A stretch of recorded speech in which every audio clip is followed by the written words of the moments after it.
Here's an old tree that fell over, and I just see the golden prize here. That's for snakes.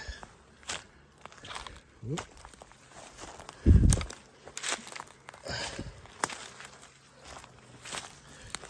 Look at this little beauty. Look at this beauty.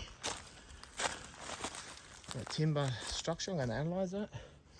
Here's another mine shaft with water in it. They stuck the rocks here. So this is the mine shaft that went down really deep. It's been filled in. But what I like about this, it shows all the traditional construction.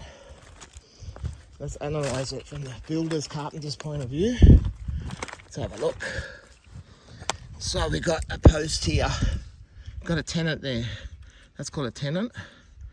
The male member, the female members call a mortise. Then we got dowels. This one little dowel is just sticking there, it's been bent. 2 holes there, boom. Top view. Oh,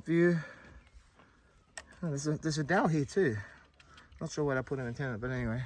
So top view, and that's the junction of that. Then I've got these vertical cladding members, structural claddings, these ones, all structural. Then we got roof sheeting. I don't know what brand they had in the old days. The corrugated iron, before the colour bonds and lysarts and all this. I don't know what they used.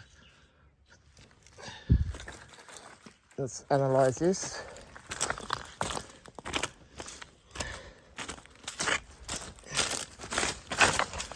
So these are the rocks.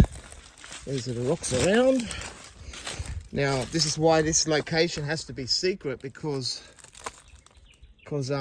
people just destroy this.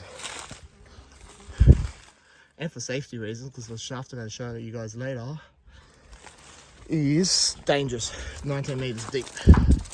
So here we go. Once again, the mortise. So the mortise is that one, and that's a half cut with dowels. There's the post and the tenant, mortise and tenant joint. Let's go here, another angle.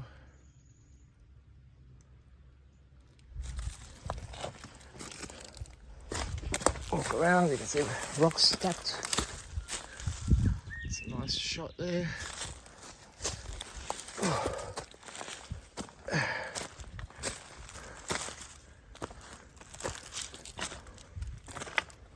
Back to this hole. This is my part 2.